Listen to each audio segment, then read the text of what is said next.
Welcome to Wildcat Science with Mrs. Haugo. This is Human Biology, Chapter 2, Part 1. And our unit is the body as a whole, and we are talking about chemistry, matter, and life. So in class, we're going to look at some diseases in context, specifically chemistry's role in health sciences, and what's going on with Margaret. So let's start out with some basics, elements. So elements, let's look at the elements that are common in your body. On page 20 in table 2.1, there is a nice table that lists the most common elements in your body: carbon, oxygen, hydrogen, nitrogen, calcium, phosphorus, potassium, sulfur, sodium, chlorine, and iron, and it also lists their function. On page 27 in your book, there's a nice graphic of a person and their composition of different elements. So you can see that oxygen and carbon take up the majority of a person's body, all the stuff that makes you. So please check those out. Also, let's talk about atoms, because we know that atoms make up elements. And a quick review from freshman science: atoms are made out of protons and neutrons in the nucleus, and then electrons are zipping around the outside. And it is those atoms, those electrons that atoms will donate or accept or share to form chemical bonds that make compounds. So talking about those chemical bonds that make compounds, let's start with ionic bonds. There's two types, ionic and covalent. So starting with ionic bonds, that means electrons are transferred between atoms. And there is a nice picture of that, figure 2.3 on page 22, that shows sodium donating its outer electron to chlorine. And when sodium donates its outer electron, it lost an electron, so it lost some negativity, so now it is positively charged. It is an ion, an atom that gains or loses electrons and becomes negatively or positively charged. Oppositely, chlorine, if you look in that picture, gained one electron, so it gained some negativity, so now it's negatively charged. And so then that positive sodium and negative chlorine will attract each other like magnets, and that is an ionic bond, a bond between ions. Another important thing in your body that is involved with ions and ionic bonds are electrolytes. So these are a compound that will separate into ions in a solution. For example, when you put salt in water, the sodium and chlorine will separate into sodium ions and chlorine ions. So salt is an electrolyte. So electrolytes are charged particles, or ions, positive and negatively charged particles, that conduct electricity.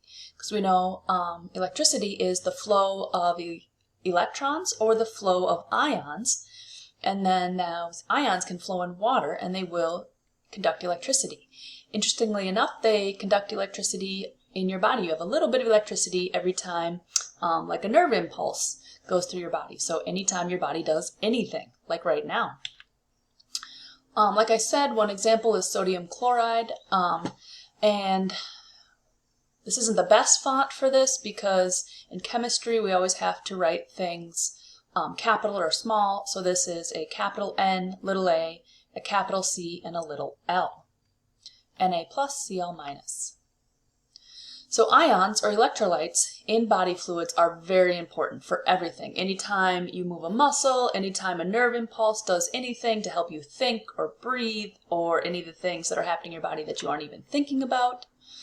And so you're going to need to come up with 3 examples of ions in your body. The second type of chemical bonds are covalent bonds.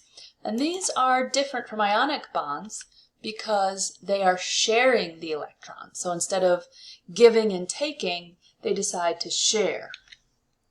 And so you'll want to come up with 2 examples of covalent bonds, either in your body or or not, just in the world. And let's look at molecules and compounds.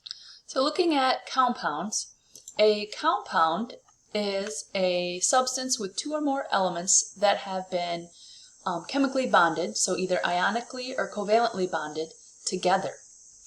And looking in your book, you'll need to come up with 3 examples of compounds. So we're going to do some Chapter 2 checkpoints. So on page 22, make sure you could answer these questions in your head. If you need to take notes, go ahead and do that. What are atoms? What are 3 types of particles found in atoms? And then moving on to page 24, what are the 2 main types of chemical bonds and how are they formed?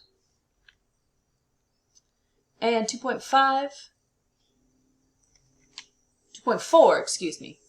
What happens when an electrolyte goes into solution? And finally 2.5. What are molecules and what are compounds? Looking at a different substance in your body, mixtures are different than compounds because the parts have not reacted chemically. They're just mixed together. So looking in your book, I want you to come up with 2 examples to share with class. And mixtures, one, not an example, but a big type of it is an aqueous solution, which is something dissolved in water. So you want to come up with some examples. Let's come up with at least 2 examples of aqueous solutions. You'll need to write those in your notes. Another type of mixture is a suspension, and it has, it's not evenly mixed throughout like an aqueous solution would be.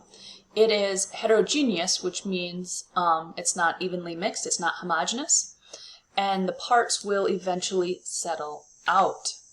So I want you to come up from your book with at least 2 examples of suspensions.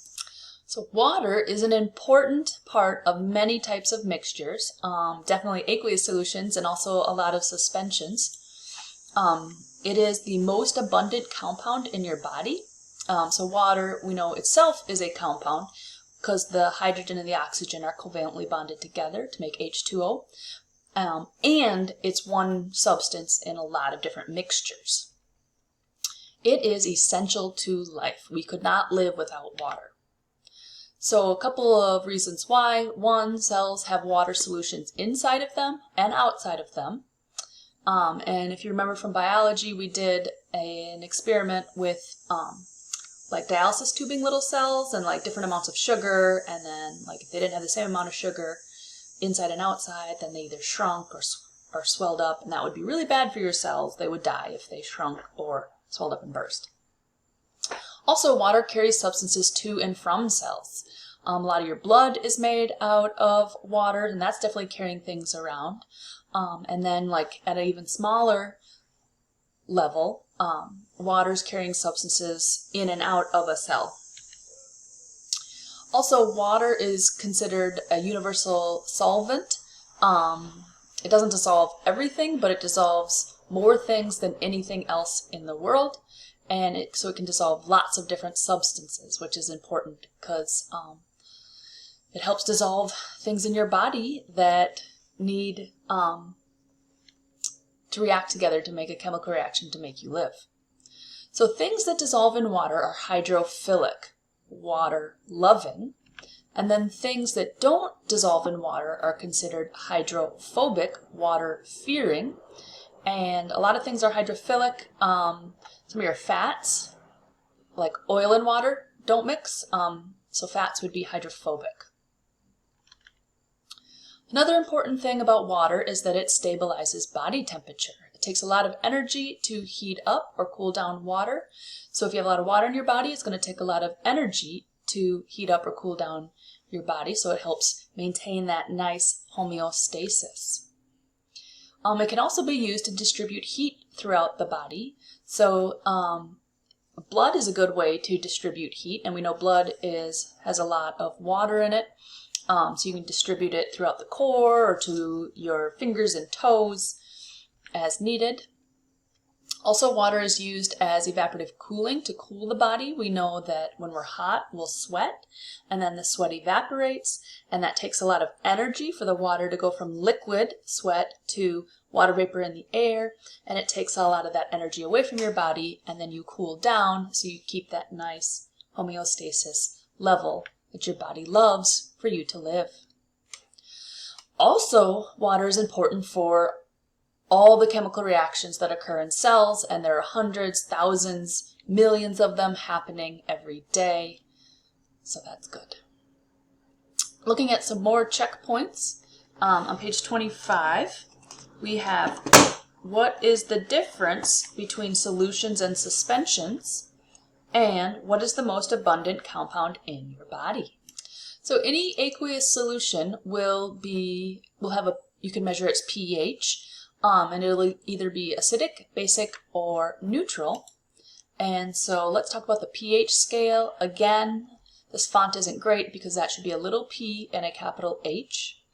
The pH scale goes from 0 to 14, where 7 is neutral, and then below that is acidic, so between 0 and 6, or 6.5 is acidic, and then above 7, like 7.5 to 14 is basic or alkaline. And then on page 26, there's a nice picture, figure 2.6, about some acidic things and some basic substances.